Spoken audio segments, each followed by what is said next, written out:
Hello everybody and welcome to our crazy week.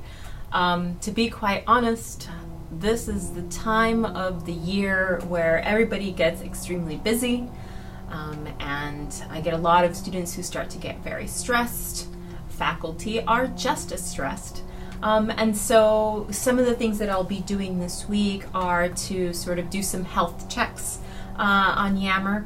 One of the nice things about having sort of a community environment, which is what I've tried to create in Yammer, is that we can not only talk about the discussions and the things that are happening right now, but it can also be a source of support. And so that's one of the things that I'm going to be focusing on this week. Now, you are not the only ones who are under a great deal of stress. In fact, this week for me, one of my conferences, the papers are due. I'm also sort of a program chair for this conference, so it's going to be a crazy next couple of weeks. I have a grant due next Tuesday for some research that I'm doing with children in after-school sessions. So you'll have to be a bit flexible and forgiving of me if I am not so quick to respond to you this week.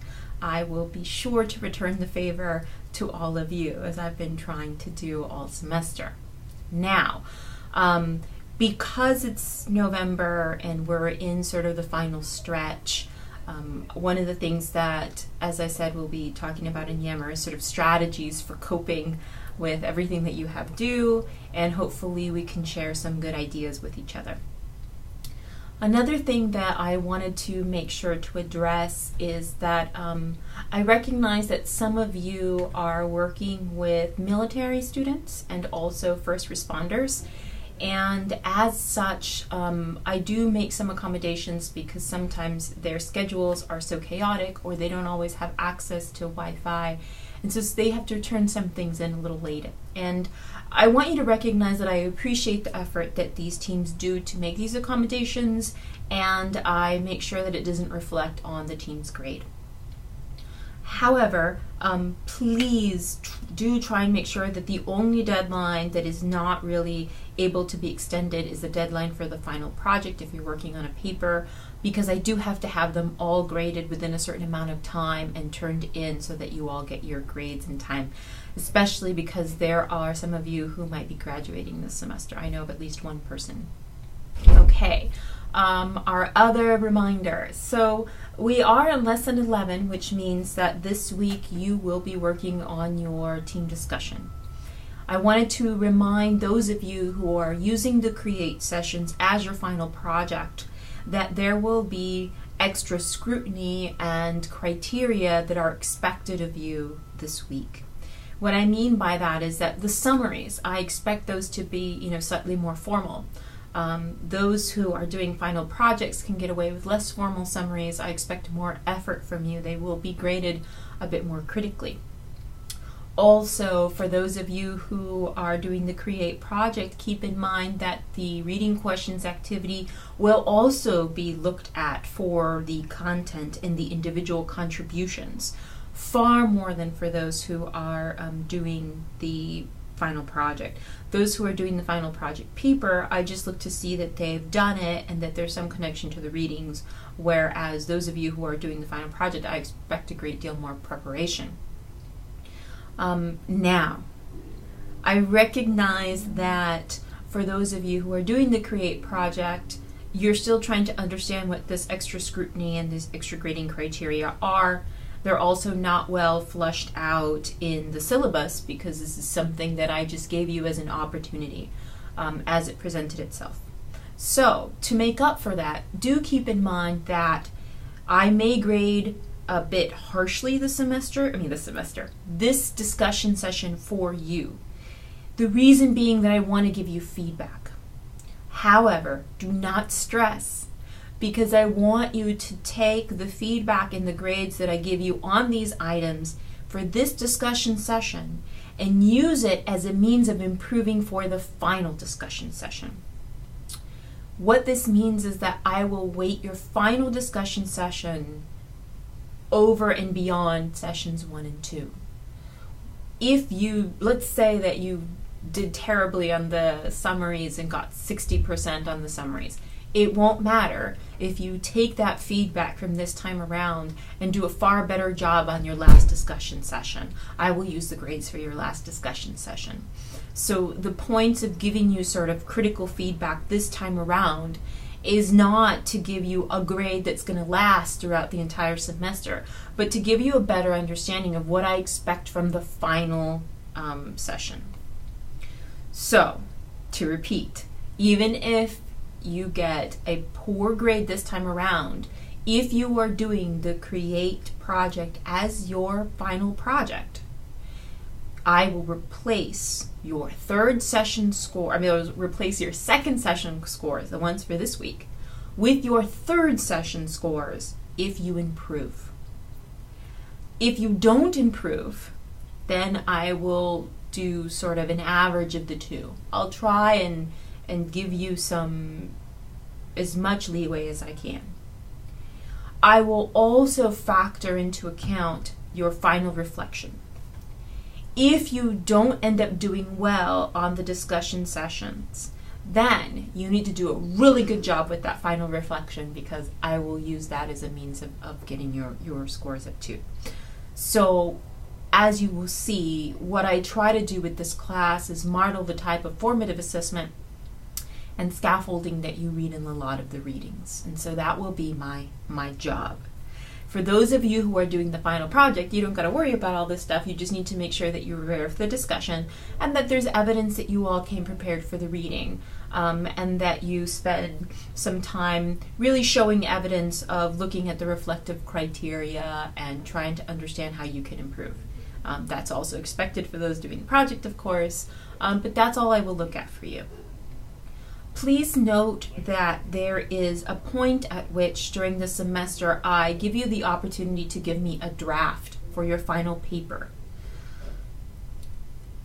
I'm not sure if this is listed as a requirement in the grading criteria, but please know that it isn't a requirement. It is highly suggested. Even if you just have an outline for the paper, give me what you have, because I can give you feedback so that you can improve things before you submit the paper. You would be surprised how much this has improved the grades of those students who have taken advantage of this opportunity. So please do so. Last but not least, I wanted to speak to the amazing yammer moderation that I've been seeing. Those teams that have been leading moderation have been doing an excellent job. They've been pushing people to think more deeply. They've been really applying a lot of the different aspects of the moderation guide. The only suggestion that I would have is to try and come up with a variety of different types of questions. I feel like we're doing a lot more cognitive than any of the other ones. Besides that, it's been extremely fun to read through the conversations.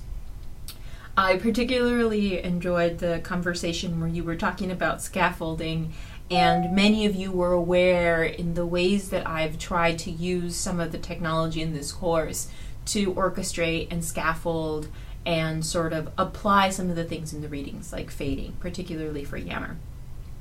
And so I wanted to take this opportunity to discuss sort of the costs and benefits of using social media and my thinking behind it, and some really important considerations for those of you who would think of using something like Yammer to support classroom learning or workplace learning.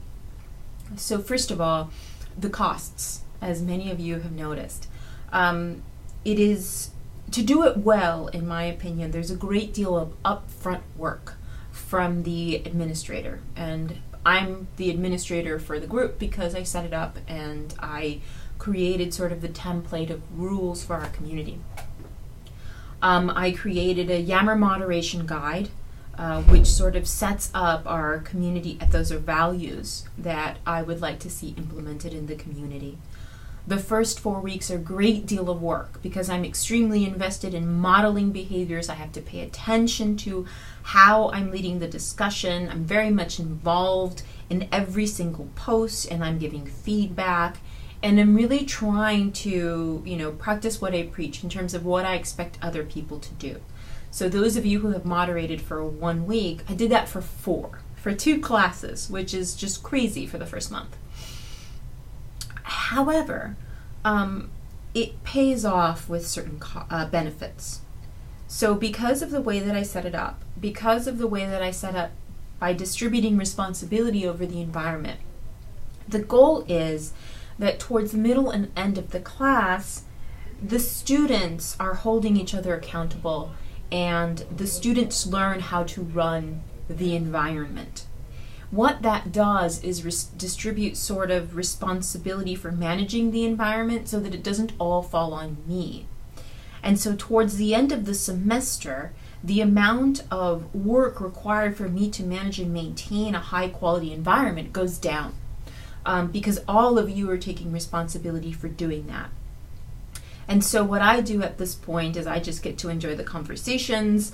I will like, particularly interesting threads, highlight those facilitator moves that I really, really like.